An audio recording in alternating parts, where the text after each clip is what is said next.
Hello everyone, how are you? I hope all of you are very fine. This is Bappi. In this video, I am going to make differences between organization in what they do, or we can say differences in what organization do.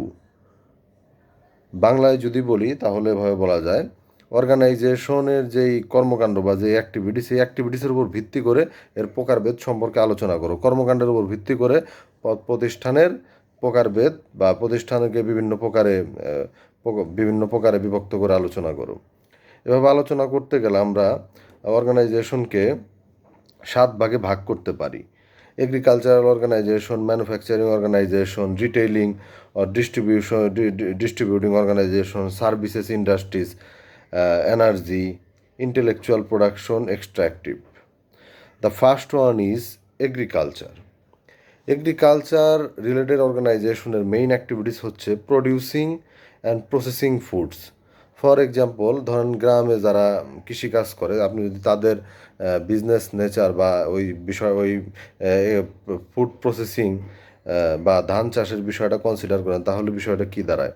তারা ধান produce করতেছে, produce করার পরে বিক্রি করতেছে। এই সেক্টরটা এই ধরনের ফসল উৎপাদন রিলেটেড যেই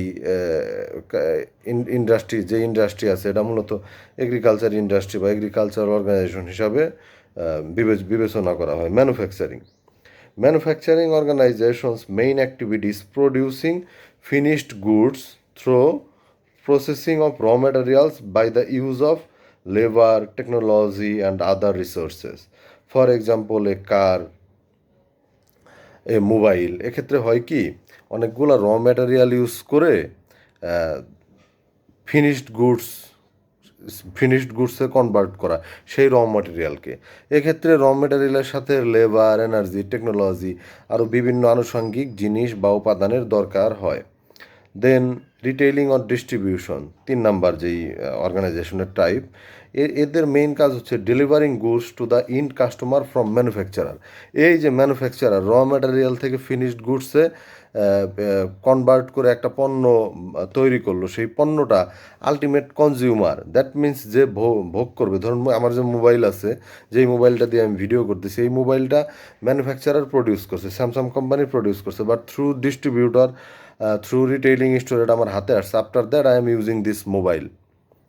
দেন 4 নাম্বার পয়েন্ট হচ্ছে সার্ভিস ইন্ডাস্ট্রিজ বলতে যেটা বুঝি আমরা, service providing organization includes banking, various business services and other various business services, for example accountancy, advertising and public services such as education and medicine.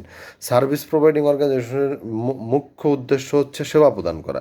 এটা প্রফিটেডও হতে পারে, নন প্রফিটেডও হতে পারে, কিন্তু এরা আপনাকে ডিরেক্টলি প্রোডাক্ট হাতে দিবে না। আসলে সার্ভিস বিষয়টা এটা আসলে আপনি ওই ইনট্যাঞ্জিবল, এটা আসলে ওইভাবে টাচ করে, ধরুন আপনি সেলুনে গেলেন, আপনার যে বারবার যে আপনার চুল কেটে দিচ্ছে, এটা one kinds of a service.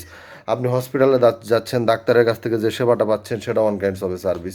তো এইগুলো মূলত সার্ভিস অর্গানাইজেশনের মধ্যে রিলেটেড। সার্ভিসের মেইন বিষয়টা হচ্ছে প্রোডাক্টে আপনি প্রোডাক্ট কনজিউম করার সময় সেটা হয়তো ট্যাঞ্জিবল হতে পারে, বাট সার্ভিসের ক্ষেত্রে সার্ভিসটা ট্যাঞ্জিবল হবে না, এবং সার্ভিসটা টাইম টু টাইম ভ্যারি করবে। হয়তো এখন আপনি একটা ডাক্তারের কাছে গেলেন, সে আপনাকে যেভাবে ট্রিট করলো বা যেই সময় দিল, আপনি 2 দিন পরে গেলেন, তার চেয়ে কম সময় দিতে পারবে, অন্যভাবে ট্রিট করতে পারে। ইটস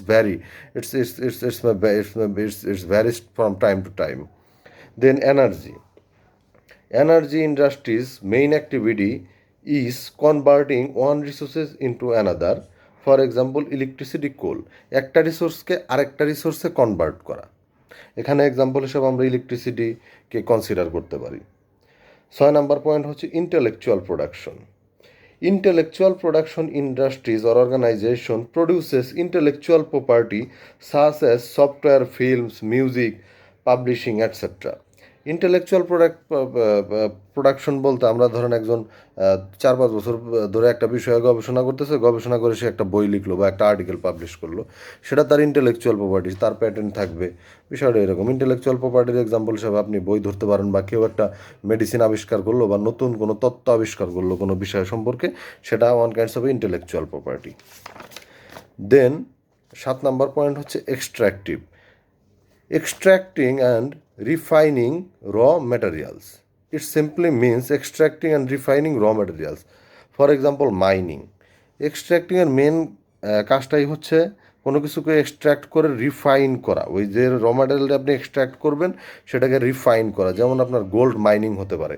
গোল্ড মাইনিংয়ের বিষয়টা যদি আমরা কনসিডার করি, সেখানে আপনি যদি কোথাও এই ধরনের ভিডিও দেখে থাকেন যে কিভাবে আমাদের দেশেও হয়, মাটির থেকে অনেক মাটি করে মাটিকে বিভিন্ন স্তর, বিভিন্ন পদ্ধতিতে সেটাকে মাইনিং করে সেখান থেকে গোল্ড এক্সট্র্যাক্ট করা হয়। তো এটা এই ইন্ডাস্ট্রিগুলো এক্সট্র্যাকটিভ ইন্ডাস্ট্রির মধ্যে ইনক্লুড হবে।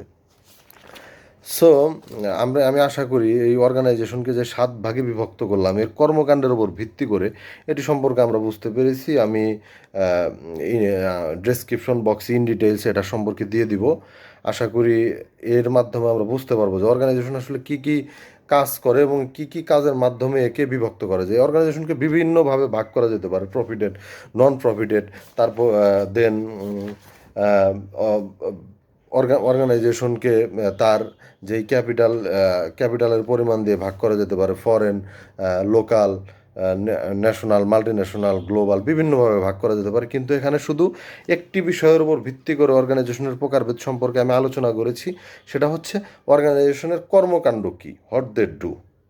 তো আশা করি ভিডিওটি দেখার পরে আমরা অর্গানাইজেশনের কর্মকাণ্ডের উপরে ভিত্তি করে কীভাবে একে বিভক্ত করা যায় সেটি সম্পর্কে খুব ভালোভাবে বুঝতে পারবো।